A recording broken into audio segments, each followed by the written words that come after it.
నేరుగా Shri Lakshmi agro forms మరియు ప్రాజెక్టులో ఇన్వెస్ట్ చేయండి. రేపటి కోటీశ్వర్లు అవ్వండి. సంప్రదించవలసిన నెంబర్స్. ఏపీ పీసీసీ అధ్యక్షురాలు వైఎస్ షర్మిల పైన చాలా ట్రోల్స్ ప్రచారంలో ఉన్నాయి. గతంలో ఆమె తెలంగాణలో వైఎస్ఆర్ తెలంగాణ పార్టీ ఏర్పాటు చేసినప్పుడు పాదయాత్ర చేశారు. ఆ సందర్భంగా ఆమె మీడియాతో మాట్లాడుతూ చేసిన వ్యాఖ్యలను నెటిజన్లు తీవ్రంగా ట్రోల్ చేశారు. పాదాలతో చేసే యాత్ర కాబట్టి పాదయాత్ర అంటారని అప్పుడు వైఎస్ షర్మిల వ్యాఖ్యానించిన విషయం తెలిసిందే.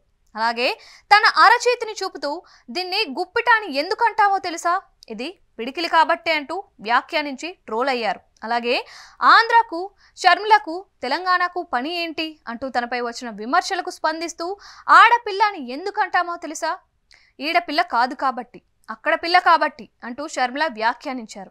దీనిపైన పెద్ద ఎత్తున ట్రోల్స్ వచ్చాయి. ఇలా వరుసగా ఆమె అప్పట్లో ట్రోల్స్కు గురయ్యారు.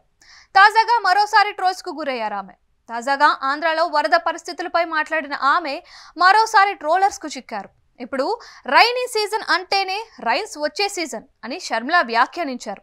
దీంతో ఆమెను నెటిజన్లు పెద్ద ఎత్తున ట్రోల్ చేస్తున్నారు. గతంలో ఆమె మాట్లాడిన మాటలకు దీనికి కూడా కలిపి కొత్తగా రీల్స్ వీడియోలు చేస్తూ నెటిజన్లు సందడి చేస్తున్నారు. పాదయాత్ర అంటే పాదాల మీద చేసే యాత్ర, ఆడపిల్ల అంటే ఈడపిల్ల కాదు కాబట్టి ఆడపిల్ల, రైనీ సీజన్ అంటే రైన్స్ వచ్చే సీజన్, ఇలా షర్మిల మాట్లాడిన మాటలతో ట్రోల్స్ చేస్తున్నారు. ఈ నేపథ్యంలో షర్మిల ట్రోలర్స్కు చిక్కకుండా మాట్లాడితే బెటర్ అనే అభిప్రాయాలు వ్యక్తమవుతున్నాయి. అందరికీ తెలిసిన చిన్న చిన్న సిల్లీ విషయాలను కూడా ఆమె ఏదో కొత్తగా తనకే తెలిసినట్లు చెబుతూ ఉండడంపై భిన్న అభిప్రాయాలు వ్యక్తమవుతున్నాయి. ట్రోలర్స్కు చిక్కకుండా ఉండాలంటే ఆచి తూచి వ్యవహరించాలి అంటున్నారు. కాగా ఇటీవల ఎన్నికల్లో వైఎస్ షర్మిల కడప నుంచి కాంగ్రెస్ పార్టీ ఎంపీ అభ్యర్థిగా పోటీ చేసి ఓడిపోయారు.